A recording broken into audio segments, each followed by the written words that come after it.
Assalamualaikum warahmatullahi wabarakatuh. Selamat pagi. Apa kabar anak-anak? Semoga kalian masih tetap sehat dan semangat untuk mengikuti pelajaran hari ini. Pada hari ini kita akan belajar materi tema 9, Kayanya Negeriku, subtema 2, Pemanfaatan Kekayaan Alam di Indonesia, pembelajaran 4. Nah, sebelum memulai pelajaran, mari kita sama-sama berdoa dahulu agar selalu diberi kemudahan dan kelancaran dalam belajar. Amin. Tujuan pembelajaran adalah sebagai berikut.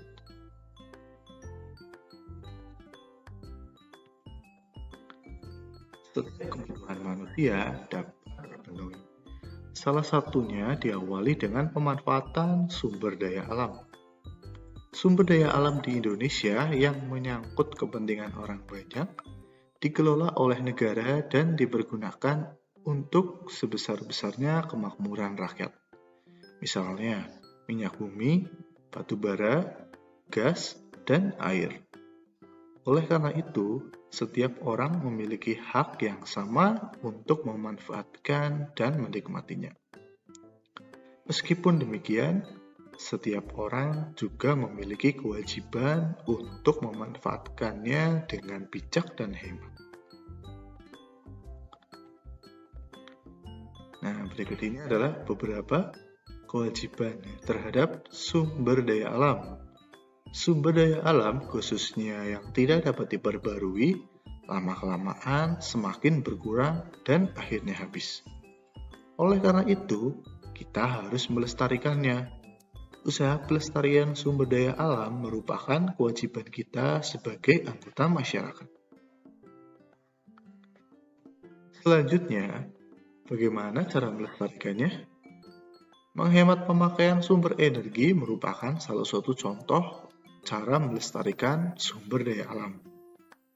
Menghemat sumber daya alam tidak hanya berfungsi untuk melestarikannya saja. Tindakan ini juga bermanfaat untuk mengurangi bahaya kerusakan lingkungan. Contohnya, penggunaan bensin sebagai bahan bakar kendaraan bermotor. Asap kendaraan bermotor yang timbul menyebabkan pencemaran udara. Nah, berikut ini adalah kewajiban terhadap sumber daya alam dalam kehidupan sehari-hari. Yang pertama, mengurangi kegiatan yang banyak menghabiskan sumber daya alam. Yang kedua, pemanfaatan teknologi dan peralatan yang ramah lingkungan. Yang ketiga, menjaga dan melestarikan alam untuk menjaga ketersediaan sumber daya alam. Yang keempat, melakukan reboisasi untuk menjaga ketersediaan sumber daya alam, terutama air. Yang kelima, menggunakan energi alternatif.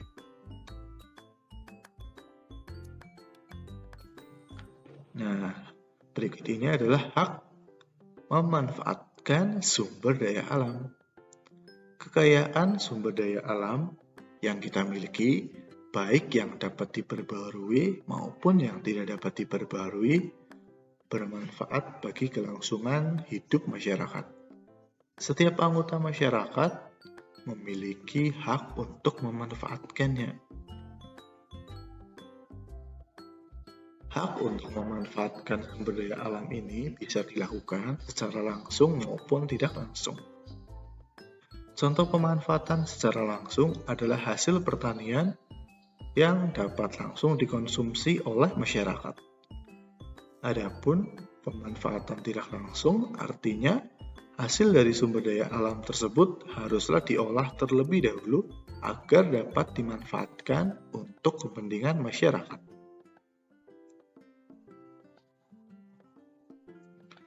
Nah, perhatikan bacaan berikut ya. Manfaat minyak bumi untuk kehidupan manusia. Minyak bumi merupakan salah satu sumber mineral yang sangat dibutuhkan manusia. Minyak bumi didapat dari sumbernya yang berada di bagian kerak bumi. Proses pengambilannya dengan cara dibor pada kilang-kilang minyak. Tidak bisa terbayang seandainya minyak bumi habis, keberlangsungan hidup manusia akan bermasalah dan kacau. Bentuknya minyak bumi berlangsung selama jutaan tahun. Ketika tanaman dan hewan terkubur di lapisan kerak bumi, semua sisa tanaman dan hewan tergerak ke kerak bumi oleh karena pergerakan lempeng bumi. Semua sisa tanaman dan hewan tersebut kemudian menjadi fosil dan bereaksi dengan gas alam. Reaksi dengan gas alam akan mengubah fosil menjadi cairan hitam yang disebut minyak bumi. Minyak bumi inilah yang memiliki banyak peran dalam kehidupan manusia. Salah satu hasil pengolahan minyak bumi adalah gas cair. Gas cair merupakan produk dengan nilai lebih tinggi dibandingkan bahan bakar lain. Untuk mendapatkan gas cair, minyak bumi harus diolah dan diproses dengan penyulingan dan pemurnian khusus. Minyak bumi harus diolah terlebih dahulu agar bisa dimanfaatkan. Nah, proses pengolahan minyak bumi dilakukan secara bertahap dan bertingkat. Hasil dari pengolahan minyak bumi menjadi bahan bakar minyak seperti bensin, solar, bensol, oli, dan minyak tanah. Beberapa bahan bakar ini digunakan sebagai bahan kendaraan bermotor.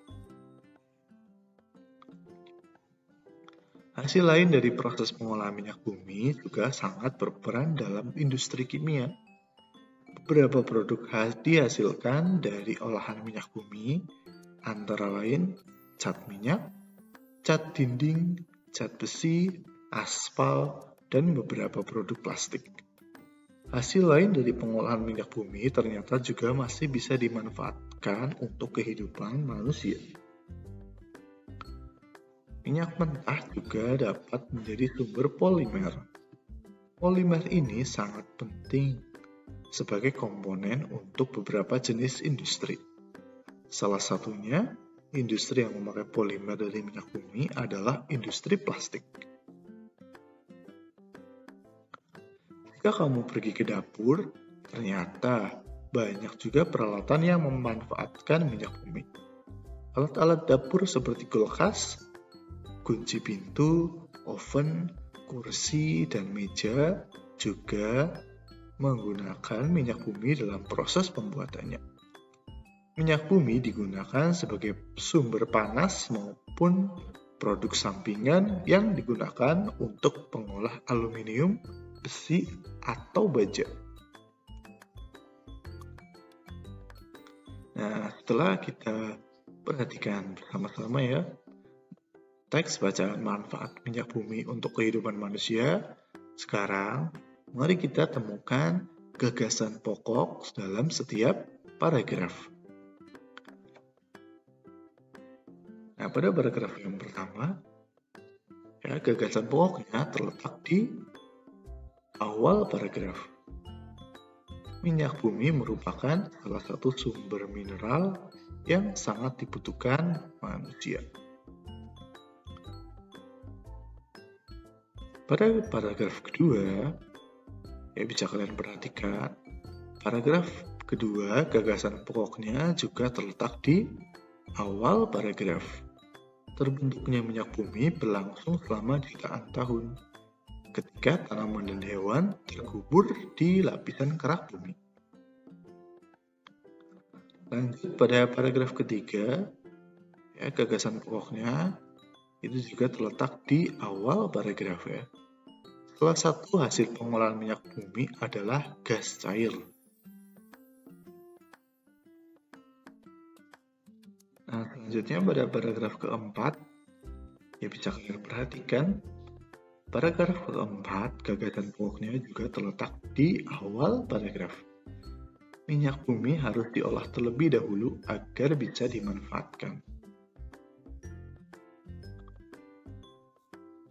Pada paragraf kelima, Gagasan pokoknya itu juga terletak di awal paragraf. Hasil lain dari proses pengolahan minyak bumi juga sangat berperan dalam industri kimia. Ya, lanjut untuk paragraf ke-6. Bisa kalian perhatikan paragraf ke-6 ini, gagasan pokoknya itu terletak di awal paragraf. Minyak mentah juga dapat menjadi sumber polimer. Nah, yang terakhir paragraf ke-7. Pada paragraf ke-7, gagasan pokoknya juga terletak di awal paragraf. Jika kamu pergi ke dapur, ternyata banyak juga peralatan yang memanfaatkan minyak bumi.